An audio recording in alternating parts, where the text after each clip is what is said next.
The text came while my daughter was lighting candles on the cake she'd baked from scratch. We've decided to celebrate at a restaurant. It's adults only. Dad. 3 days she had spent cooking. 23 portions. Marinated, chopped, baked, decorated. She had poured her heart into every dish. And with one message, they erased her. Erased us. I looked at her, standing in that kitchen, hands dusted in flour, face still glowing with hope. She asked, "Should I start plating?" I smiled, steady. Not yet. I didn't scream. I didn't drive to the restaurant to make a scene. I simply took action. 15 hours later, their door started shaking. Hashtag family gatherings used to mean warmth. At least, that's how I remembered them. My mother, sharp, elegant, demanding. My father, controlling, cold, a man who spoke more with rules than affection. I was the dutiful daughter, the one who bent to keep the peace. But my daughter, she was different. 17, with fire in her eyes, with the kind of kindness that disarmed strangers.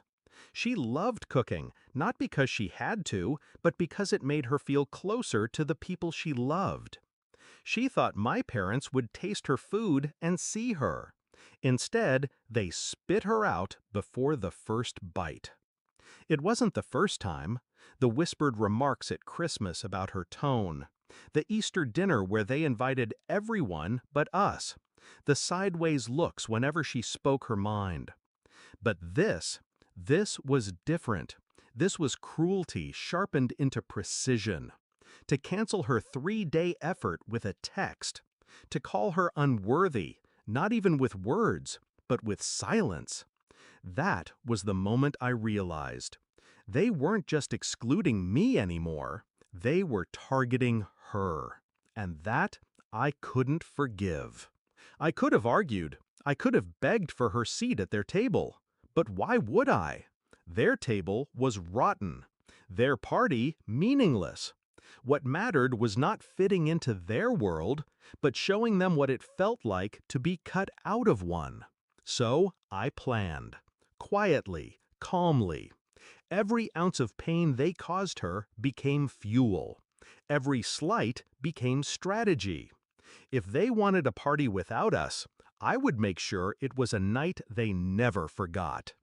Step 1, the food. I packed every dish my daughter had made, carefully, lovingly, labeled them, sealed them, set them aside.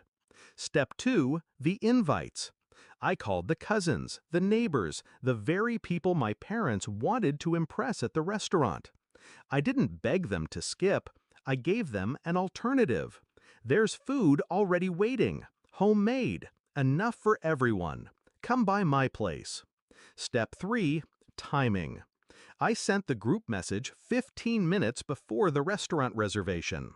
While my parents arrived in their finest clothes, expecting applause, their guests' phones buzzed. One by one, the guests turned and walked out. Where did they go? To my house. To my daughter's table. The meal she prepared became the centerpiece. The laughter that filled our home was the kind my parents had tried to deny us. And while the restaurant sat half empty, my daughter, my 17-year-old girl, was surrounded by people who actually saw her. But I wasn't done, because while my mother stewed in embarrassment and my father clenched his fists in humiliation, I knew their pride wasn't the only weak point. The real strike was financial. The restaurant required a deposit, a hefty one, non-refundable, charged to Dad's card.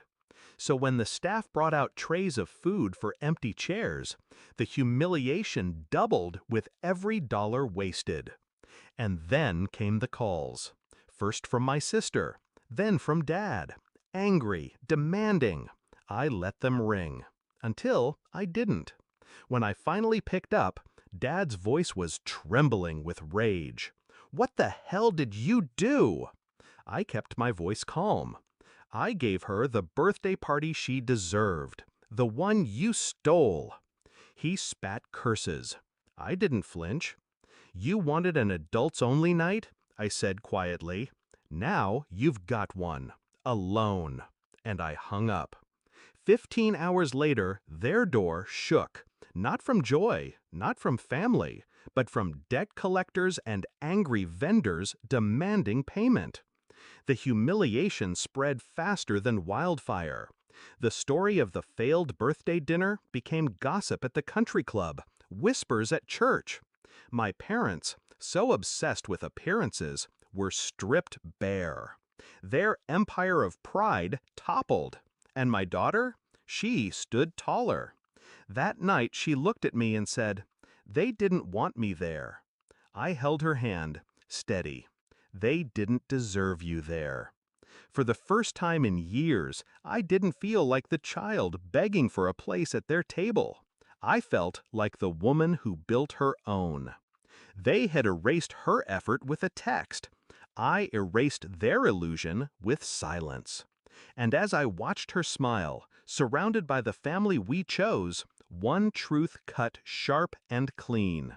They tried to make her invisible. Instead, I made them irrelevant.